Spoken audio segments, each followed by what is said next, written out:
the tour that you guys been asking for. We have our hand sink right here. We're gonna make it like a realtor video here. So we have a hand sink. In today's video on how to build your food truck from A to Z with me, Frank Baltierrez, I'm gonna take you on a tour of my 7x16 food truck slash trailer. I'll say trailer because it is a trailer, but it is a food truck, so you can go either way on it. But to show you the inside, I first have to power it up. This is a temporary cord that I show on my step-by-step tutorials that I show you here on YouTube on a complete video series on how you take this bad boy back here into a full kitchen on wheels. And this is what powers it up when I'm like at home or somewhere where I don't want to run my generator. So let's turn that on and then let's take a tour inside and I can show you all the ins and outs of how I built my trailer from scratch. Let's go. So for all my new subscribers and people that watch the videos for the first time, I'm going to start from the beginning here on the outside of the trailer because this is a very important part of your build, being like your generator and your propane tanks where they're going to sit. Very important decision on how you're going to situate them in your truck or your trailer. I put mine on the tongue of the trailer. I always buy the same trailer make and model, which is Cargo Mate Blazer, because it has a flat front. I know a lot of trailers come as a V-nose, and I'm not really too familiar with how to build around that. So that's why I always pick a flat front. But if you do have any questions and any of the detailed step-by-step videos, I do put them all on all the previous videos. So make sure you check all those out. With me, again, I'm Frank Baltierrez. But here in the front, I have a Westinghouse generator. This pulls 30 amps of power. And you just need to calculate how many watts you're gonna use on your equipment inside. If you're going to be using a lot of electricity, maybe like a coffee truck or something like that, it takes a lot of watts. So make sure you get a big enough generator. This one pulls 4,500 watts. That's why it's 4,500 right here, dual fuel. But I don't really use dual fuel, so you can just buy regular gas if you want. Don't worry about dual fuel. 2 tanks of propane that I have right here, 2 30-pound tanks. Back there I have a propane regulator. They call it a changeover. Because if I run out of propane on one side on the left, I switch it right away to the right, and vice versa. So this is nice to have in case you're in the field and you don't fill up constantly all the time. You can just switch it, and then when you're done, you can go fill up the other tank. But now that's the front, the guts. Again, this is my electric inlet box. This one's a 30 amp actually, and I would have upgraded to a 50 amp. That's what my preference would be, because that's how I link all the products in the description, is a 50 amp inlet box, because it's more of a beefier plug and I like it a little bit better. But this one's already a 30, so I'm not going to change it out. You learn a lot of things when you start building a lot of them, and you become more efficient and better and faster. And I'm just giving you kind of like the shortcut on how you can build your own. So let's go inside now. One last thing before we go inside. I know I keep saying we're going to go inside. If you see on my right here would be your left is my window. So my window I buy from JR Aluminum, and then this is a serving tray right down here as well. That's and I have my 2 outside lights, and then my little rope lights right there. These would typically turn on with the control. I just haven't pressed it yet. But let's go inside now. The tour that you guys been asking for. We have our hand sink right here. We're gonna make it like a realtor video here. So we have a hand sink on the right. We have our soap dispenser right here that your health department requires, and then right here I'm actually going to put a different type of towel dispenser. The one I had was kind of like a pull one like this, but I'm actually going to use one with a little lever. I like it a little bit better in the aspect of it's easier to use instead of just like pulling stuff like this all the time. This switch right here is for my water pump. So whenever I want to have instant water, I turn that switch on. Here's my glove holder right here for my cooking gloves when I'm cooking. Make sure that you are up to par on that when it comes to cleanliness. This is my dish rack, or I like to call it like my utensil rack, and I use that quite a bit. This right here, they call it a speed rail, and it's nice because you can put a lot of cool little things in there, your oils and your condiments that you use. This is my 3-compartment sink. We have the wash, rinse, sanitize stickers on there that the health department asks you to put on there. My water tanks, buy those from Class A Customs. On this one, I bought a, man, I built it such a long time ago, but make sure that you check your health department, because they'll tell you what is the minimum size of water tanks that you need to be able to get approved. I believe, do not quote me on this, it's probably on one of my earlier videos. This is a 15 and this is a 30. But they're undermount style tanks from Class A Customs. Undermount means if you get close right here, there is like a little lip right here. It's not a straight tank.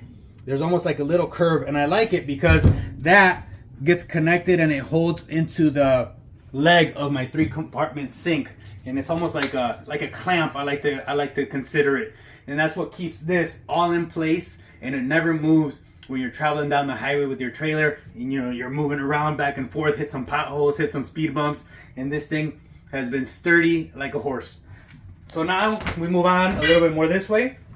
We have our fire suppression system right over here.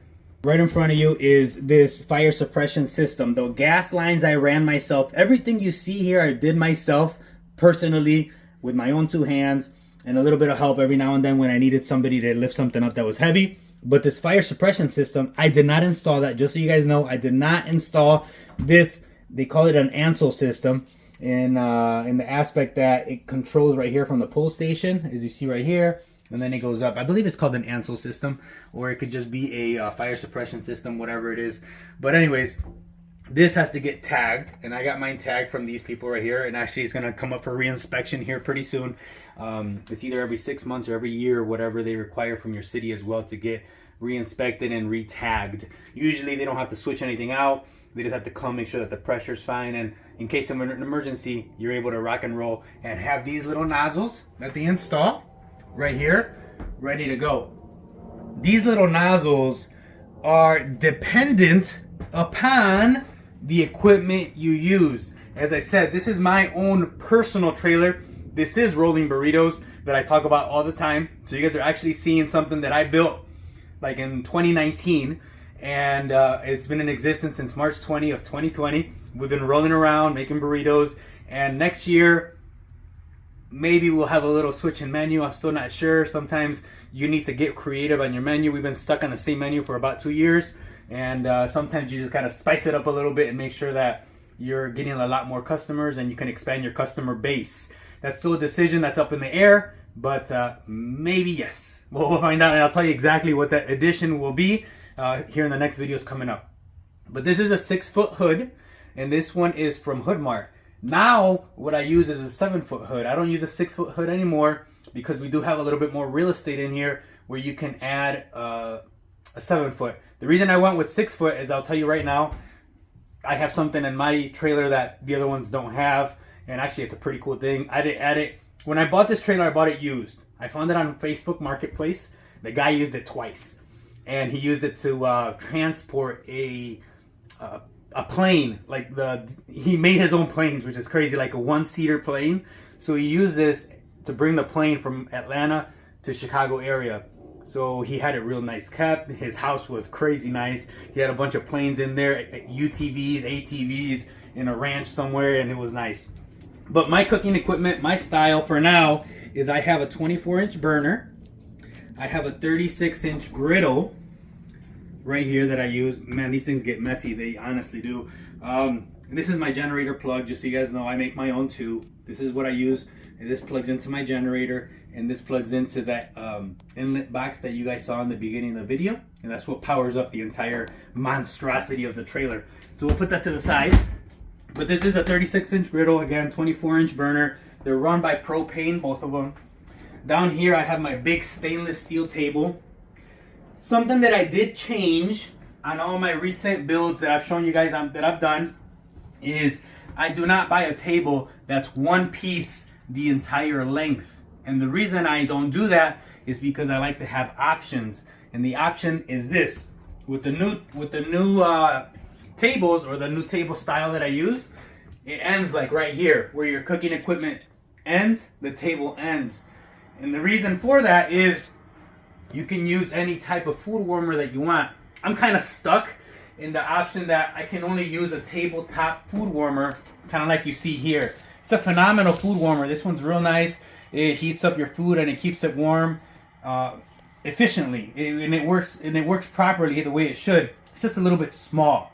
You can't put a lot of food in there. Sometimes when you have like 100 people waiting for food, and you're like cooking. And so this thing just keeps filling up, filling up, filling up, filling up.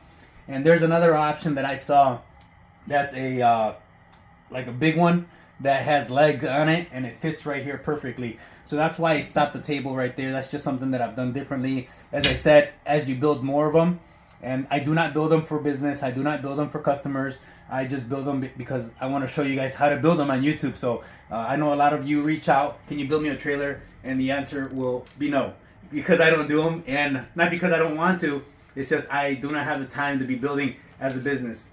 But I do like helping you guys out. I do enjoy that a lot. And this right here is kind of like those display cases that you see like at a 7-Eleven or something like that. So right here, we hold our burritos sometimes when we're doing big caterings. We want to just make sure that they are at a proper temperature and they don't get cold on the customer. So we use that quite a bit. This right here is my prep fridge. This one I found from a ice cream, no, from a, is an ice cream shop. Yes, it was an ice cream shop that they used to hold their food or their condiments that they use in here. And they went out of business and somebody else bought them. And then they were going to do something else with the place. So they were trying to get rid of this. I think I found it for like $1,000. It's a true 60-inch prep fridge. They're like $5,000. If you look them up, they're like $5,000. True 60-inch prep fridge. And originally I had a 48-inch one, but now I have a 60-inch one, and it works nice. Again, my electric is right here. This one, I use a shelf and I flip it upside down, and that gives me like a little bit of storage there, be able to use to put little aluminum foil and things like that. Again, this is the window on this side. I have a few switches out here. This way, like as you can see, I turn my lights on from this way. And being an electrician, because I've done electrical work for a long time, I used to think, you know what, it's cool to have two switches, because what if I want to turn the lights on over here, and then I want to turn the lights on over there, and it's cool to have options, and it sucks. Do not do your lights like I did mine here. Keep them on the same switch, because you're going to leave the trailer, and then you're going to notice that these lights are on, so you're going to have to come back in the trailer, and then you're going to come over here, crap, I forgot to turn off my lights, and that's what you're going to do. So make sure that you connect all your lights in one switch. That'd be my suggestion. Again, these are 6-inch slim LED cans. I used to use these kind of cans. Now I use a big strip light, and they give a lot more light. They're just nicer, to be honest with you. I really like the decision to be able to use just big strip lights from one side of the trailer to the other. It makes it feel nice and bright in here.